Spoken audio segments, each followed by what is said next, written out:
بسم اللہ الرحمن الرحیم۔ السلام علیکم ورحمۃ اللہ وبرکاتہ۔ پیارے دوستو، آج ہم یہاں سے صلاح الدین کے بیٹے سلطان افضل کی بات آپ کے سامنے رکھتے ہیں، جو اس نے معرکہ کے اس مرحلے سے متعلق اپنے عینی شہادت کے طور پر بیان کی ہے۔ وہ بتاتا ہے کہ میں بھی اس معرکہ میں اپنے ابو کے ہمراہ تھا۔ ان فرنگیوں نے اپنے مد مقابل مسلمانوں پر ایک بار پھر ایک بڑا خطرناک حملہ کیا، یہاں تک کہ انہیں میرے ابو کے قریب تک لے آئے۔ میں نے اپنے ابو جان کی طرف نگاہ اٹھائی تو چہرے پر پریشانی اور غصے کے آثار دیکھے۔ انہوں نے اپنی ریش مبارک کو پکڑ کر اور نعرہ تکبیر بلند کرتے ہوئے دشمن پر ٹوٹ پڑے۔ مسلمانوں نے ان کی پیروی کی، فرنگی شکست کھا کر پیچھے ہٹے اور ایک ٹیلے تک پہنچ کر پناہ گزین ہوئے، اور میں اس وقت زور زور سے چلا رہا تھا، ہم نے انہیں ہرا دیا، ہم نے انہیں شکست دے دی۔ فرنگی دوبارہ پلٹے، دوسری بار پھر حملہ آور ہوئے۔ انہوں نے اپنے سامنے والے مسلمانوں کو پھر میرے ابو تک پہنچا دیا۔ میرے ابو جان نے دوبارہ پہلے کی طرح کیا، مسلمان بھی ان کے ساتھ ہی چپٹے رہے اور یوں دوبارہ انہیں اس ٹیلے تک پہنچا دیا، یعنی اس ٹیلے تک پیچھے ہٹنے پر مجبور کر دیا۔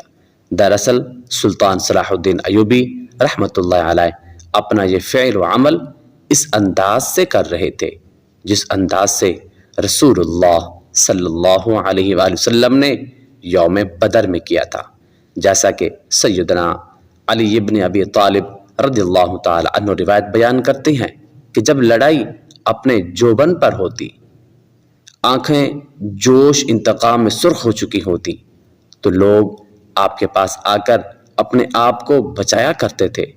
لڑائی کی اس حالت میں آپ دشمن کے قریب تر ہوا کرتے تھے۔ یہ بات کوئی قابل تعجب بھی نہیں، بلکہ ایسے مرحلے میں ایک حقیقی مومن سپہ سالار کو جو صلاح الدین ایوبی رحمۃ اللہ علیہ جیسا ہو، اسے رسول اللہ صلی اللہ علیہ وآلہ وسلم کی پیروی ہی کرنی چاہیے۔ جب مسلمان دوسری مرتبہ فرنگیوں پر حملہ آور ہوئے، افضل یعنی صلاح الدین کا بڑا بیٹا جو ہے کہتا ہے میں پھر چلانے لگا، ہم نے انہیں شکست دے دی، ہم نے انہیں ہرا دیا۔ تو اس کا باپ یعنی سلطان صلاح الدین ایوبی رحمۃ اللہ علیہ اس کی طرف پلٹا اور اسے کہا چپ ہو جا، جب تک اس خیمے کو اکھاڑ نہ لے ہم نے انہیں شکست نہیں دی۔ یہ صلیبی بادشاہ کے اس خیمے کی طرف اشارہ کرتے ہوئے کہا جو ٹیلے پر نصب کیا گیا تھا۔ صلاح الدین ایوبی رحمۃ اللہ علیہ نے ابھی اپنا یہ جملہ پورا بھی نہ کیا تھا کہ مجاہدین کی طرف سے اس خیمے کو زمین بوس کیا جا چکا تھا، یعنی اس خیمے کو زمین پر گرا دیا گیا، زمین سے اکھاڑ پھینکا تھا۔ سلطان نے یہ دیکھتے ہی اپنے گھوڑے سے نیچے اترا اور بارگاہ الہی میں سجدہ شکر ادا کیا۔ اس کے ساتھ ہی جو اللہ نے مسلمانوں پر انعام فرمایا تھا، آپ کے گندمگوں رخساروں پر خوشی اور ان بساط کے آنسو موتی بن کر بہنے لگے۔ اللہ اکبر! یہ یادگار معرکہ فلسطین کی صلیبی ریاستوں کے مکمل خاتمے اور بیت المقدس کی آزادی کا پیش خیمہ ثابت ہوا۔ اس معرکہ کے متعلق مغربی مورخ لین پال لکھتا ہے کٹے ہوئے سر خربوزوں کی فصل کے مانند ہر طرح بکھرے پڑے تھے۔ مسلمان ٹیلے پر چڑھ گئے، تمام فرنگیوں کو قیدی بنا لیا۔ ان میں بیت المقدس کا بادشاہ جان نور جیان اور کرک قلعے کا مالک البرنس ارناط بھی شامل تھا۔ تمام فرنگیوں میں اس سے بڑھ کر مسلمانوں کا کوئی دشمن نہ تھا۔ مسلمانوں نے ان میں سب سے عظیم المرتبہ بڑی فوج کے کمانڈر کو بھی گرفتار کر لیا۔ مسلمانوں نے ان کے بہت سے سرکردہ لیڈروں کو بھی قابو میں کر لیا۔ ان کے علاوہ بری فوج اور صحرائیوں بیابانی فوج کے دستوں کو بھی گرفتار کر لیا گیا تھا۔ خلاصہ یہ ہے کہ ان میں واصل جہنم بھی بکثرت ہوئے اور بکثرت ہی گرفتار ہوئے۔ جو کوئی ان کے مقتول کو دیکھتا تو یہ خیال کرتا کہ کوئی ایک بھی گرفتار نہ ہوا ہوگا، یعنی سب کے سب واسطے جہنم ہو گئے ہیں۔ جو کوئی ان کے قیدیوں پر نگاہ ڈالتا تھا تو یہ خیال کرتا تھا کہ کوئی بھی قتل نہیں ہوا، یعنی سب کے سب قیدی بنا لیے گئے ہیں، یعنی وہ اس کثرت سے مقتول اور قیدی ہوئے تھے۔ ان ظالموں کو جب سے یہ ان اسلامی ممالک میں گھسے ہیں اتنا بڑا نقصان برداشت نہیں کرنا پڑا تھا۔ اس مارکہ میں عیسائی مورخ مچارڈ اس جنگ میں عیسائیوں کے نقصان کی طرف اشارہ کرتے ہوئے تفصیل سے لکھتا ہے، فتح مسلمانوں کی طرف مائل ہو چکی تھی، لیکن رات نے دونوں فوجوں کو اپنے تاریخ کے پردے میں چھپا لیا، اور فوجیں اس طرح ہتھیار پہنے ہوئے جہاں تھیں صبح کے انتظار میں پڑ رہیں۔ ایسی رات میں آرام کس کو نصیب ہو سکتا تھا؟ سلطان تمام رات فوجوں کو جنگ کے لیے برانگیختہ کرتا رہا، نہایت پرجوش الفاظ میں ان کی ہمت اور حوصلوں کو بڑھانے کی کوششیں کی۔ تیر اندازوں میں 400 تیر تقسیم کر کے ان کو ایسے مقامات پر متعین کیا کہ عیسائی فوج ان کے احاطے سے نہ نکل سکے۔ عیسائیوں نے تاریکی سے یہ فائدہ اٹھایا کہ اپنی صفوں کو قریب یکجا کر لیا، لیکن ان کی طاقت صرف ہو چکی تھی۔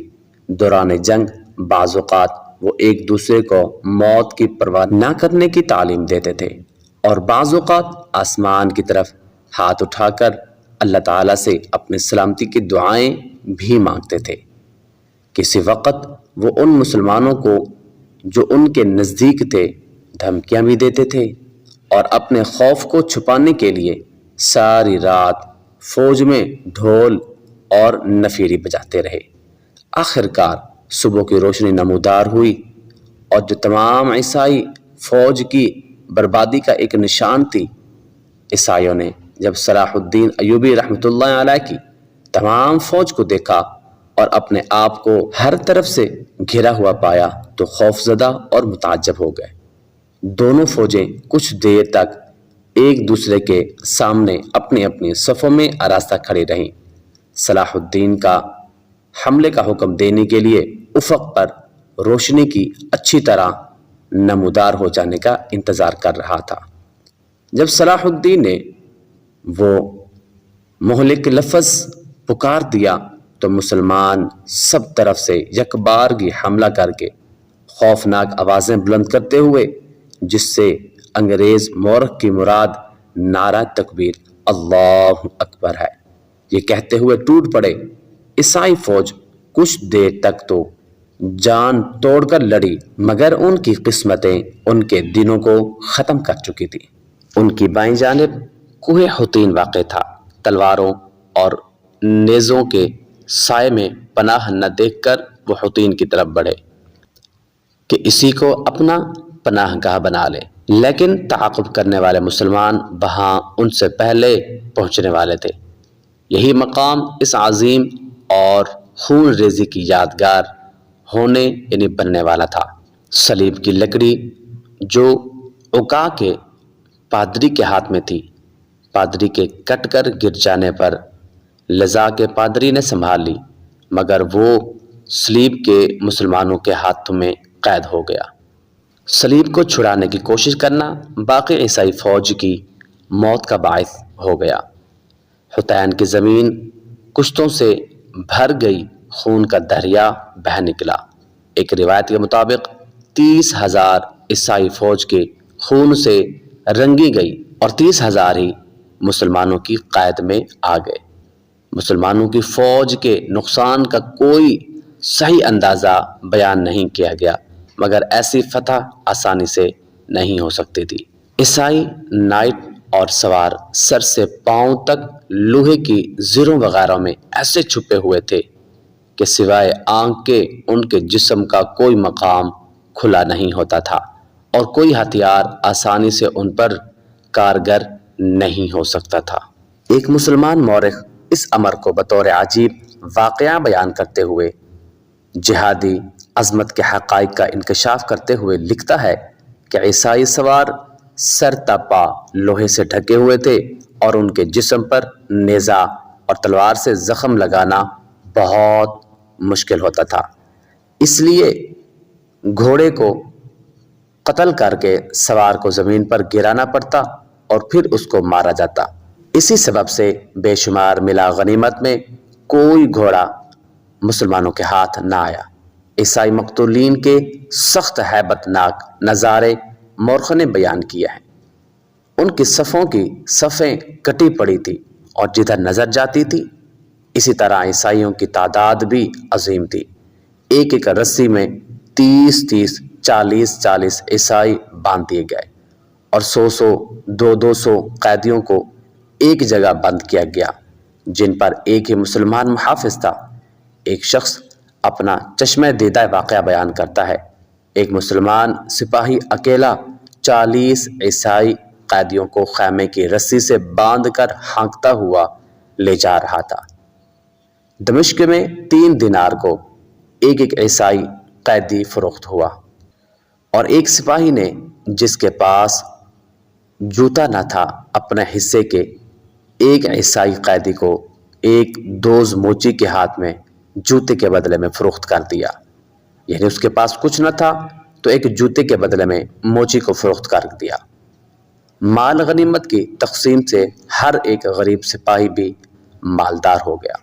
غرض اس قسم کے حالات ہیں جو بیان کیے گئے ہیں، جس سے ظاہر ہوتا ہے کہ حطین کی شکست نے عیسائیوں کی طاقت کو جڑ سے اکھیڑ دیا تھا، اور اس سے زیادہ ابتری اور تباہی کیا ہو سکتی تھی کہ عیسائیوں کی صلیب، عیسائیوں کا بادشاہ، ہر ایک عیسائی امیر اور نامور شخص مسلمانوں کے ہاتھ میں قید ہو گیا تھا۔ امراء اور نامور والیان ملک عیسائیوں میں صرف ایک شخص ریمن صاحب اور طبرابلس، جو فوج کے پچھلے حصے پر متعین تھا، میدان جنگ سے جان بچا کر بھاگ سکا، مگر موت نے وہاں بھی اس کا پیچھا نہ چھوڑا اور طرابلس میں پہنچ کر دل شکنی سے یا ذات الجنوب کے مرض سے مر گیا۔ جی ہاں، حساب کی گھڑی آن پہنچی تھی، لیکن کس کا حساب؟ اس اورنات کا حساب جو مسلمانوں کو اذیتیں اور تکلیف پہنچانے میں اور ان کی بدخواہی دشمنی میں تمام سے صلیبی امراء میں آگے آگے رہتا تھا، جو مسلمانوں سے فراڈ کرنے، دھوکہ دینے اور وعدہ توڑنے میں بہت گہرا آدمی تھا۔ سلطان صلاح الدین ایوبی اور اورنات کے مابین ایک معاہدہ طے پایا، جس کے مطابق حاجیوں اور تاجروں کے قافلے صحرا اردن سے اورنات کے قلعے کے قریب سے بڑے اطمینان سے بلا خوف گزرتے رہے۔ مصر اور شام کے درمیان بھی ایک راستہ بنا دیا گیا۔ یہ دونوں شہر اس ترقی پذیر بیدار اسلامی بلاک کے 2 اہم بازو تھے، جسے نور الدین نے منظم کیا تھا، جس کا بعد میں صلاح الدین ایوبی وارث بنا تھا، جیسا کہ ہم پہلے ذکر کر آئے ہیں۔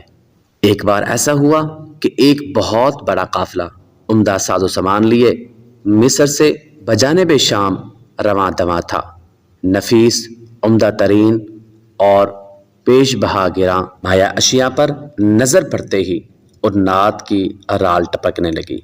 اس نے تمام وعدوں کو پس پشت ڈال کر قول و قرار کو توڑ کر قافلے کو لوٹا اور سب اہل قافلہ کو گرفتار کر کے قیدی بنا لیا، اور پھر ان سے یوں کہنے لگا، قولوا لمحمدکم یخلصکم، کہ اپنے نبی محمد صلی اللہ علیہ وسلم سے کہو کہ وہ یہاں آئے اور تمہیں چھڑا کر لے جائے۔ 577 ہجری کو موسم گرما میں اورنات اپنی فوجوں کو لے کر نکلا۔ بلاد عرب میں آگے بڑھتے بڑھتے شیما کے علاقے تک آن پہنچا۔ المدینۃ المنورہ، پھر مکہ المکرمہ تک چڑھائی کرنے کی اس نے نیت بنا چکا تھا۔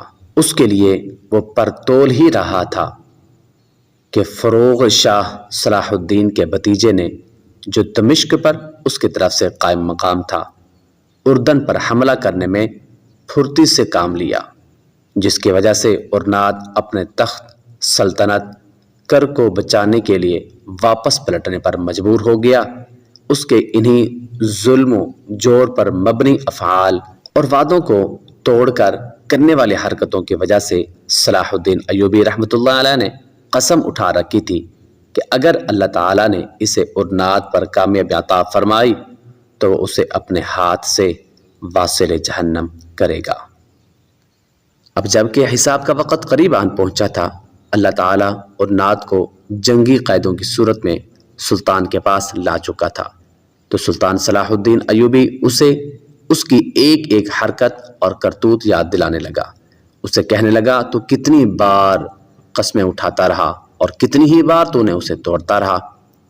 میں نے بھی تمہارے متعلق 2 مرتبہ قسم کھائی تھی، ایک مرتبہ جب تو نے مکہ اور مدینہ کے مقدس شہروں پر قبضہ کرنے کی کوشش کی تھی، دوسری مرتبہ اس وقت تو نے دھوکے سے حاجیوں کے قافلوں پر حملہ کیا تھا، اور کیا تو نے یہ بکواس نہ کی تھی کہ اپنے نبی محمد مصطفیٰ صلی اللہ علیہ وسلم سے کہو تمہیں چھڑا کر لے جائے؟